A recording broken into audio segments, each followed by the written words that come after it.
Legislation making it easier for people to change the gender on their birth certificate has passed the New South Wales Parliament. The new law will allow a person to update their sex on government identity documents without having to undergo surgery.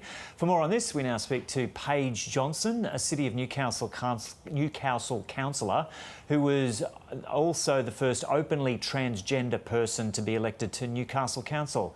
Paige Johnson, welcome. So what does this mean to you? Thanks for having me, Joe. It's great to join you from Awabakal land today. So this is the largest piece of LGBTQI plus law reform that we've seen potentially ever in New South Wales. And some of these reforms were really long overdue, and basically decades of work in the making went into this. Particularly for me, I'm filled with so much hope, particularly when we saw a change of government last year. I saw that there's hope on the horizon that this might happen finally. And in New South Wales, we're quite behind the game we've been up until now. We're the last state to do reforms like this when it comes to identity document reforms for trans people. And basically in New South Wales, you had to trans people had to go through really invasive surgery and a lot of hurdles and administrative burdens just to have identity documents that affirm who they are. So it's really inspiring to see that this bill has now made it through Parliament, and I just know that so many people have put a lot of work into this. Equality Australia, Rainbow Families, ACON, Rainbow Labor, so many hands and so many people worked on this for so long, and it fills me with hope that we finally got to this spot in New South Wales. Yeah. And why was this particular provision so important for trans people? Explain for us how traumatic it can be when you came across this previously. Sure. So, well, from my experience as well, basically we just we just want to live normal lives and be included in society and not have things like identity documents that don't match us hanging over us. So in terms of New South Wales, there's that barrier to changing your gender on your birth certificate that's been there. And that meant that for a lot of people, if they seek new employment, as part of that onboarding process, they have to show the employer documents like their birth certificate. No one should have to, if they're not comfortable, be outed as part of that process. People should be able to seek employment and simply have identity documents and show their ID without worrying to be outed. And what do you make of some of the opposition arguments through this process regarding this, that it could be exploited somehow? Oh, Joe, it's just ridiculous. I've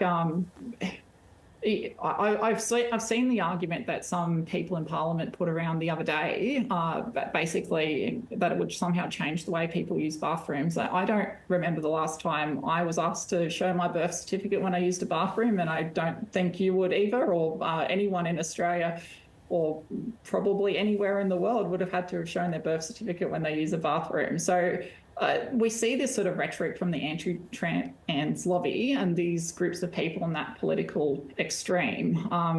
They are just trying to find an argument that they can grapple onto to push us against equality. And, I think the Australian public don't buy into any of that nonsense. And, even if you look at some of the rhetoric we've seen in the United States lately, there's just some really ridiculous rhetoric out there that's based on a lot of misinformation and disinformation. So I think, people having equality and access to identity documents that affirm who we are, as well as a lot of the other reforms this bill delivered to simply advance the rights of LGBTQ people and deliver equality in New South Wales. There's nothing wrong with that. And look, most people that aren't queer will not be affected by this. Basically, this means a whole lot for our community. And if you're not part of the community, it doesn't affect your life at all. And does it feel like Australia is becoming a more accepting place to live? Oh, absolutely. Look, I think Australia absolutely is a much more accepting place to live, but still there's certainly a lot more work to be done. One of the things I particularly was inspired about just earlier before I came out and affirmed my own gender is at the last federal election when there was a little bit of debate and heat in the public with people in that anti-trans lobby jumping up and down. The Australian people delivered a resounding rejection of that sort of hate and bigotry. And if you look at historically where we've come in Australia and New South Wales, like only a few decades ago, it was illegal to be gay here. This year, we have seen a historic apology delivered by the New South Wales government. In the last few years too, we've seen the Prime Minister and the Premier attend Mardi Gras for the first time. And yeah, we've made a lot of progress, but that progress and that change, that social change, it's not automatic. We need to continue to push for that change, and we need to fight for a better future. So there's still a lot more work to be done, particularly in things like in New South Wales, there's still a lot of access that needs to be improved when it comes to healthcare and better resourcing for gender affirming care in New South Wales, and particularly too at the federal level, the Medicare system, and ensuring that trans healthcare is available through that. Also, anti-vilification laws is another one. We have made a lot of progress with this bill, but certainly still a lot more work to be done. Okay, Paige Johnson, thanks for talking to us from Newcastle. Thanks, Joe. See ya. Time now for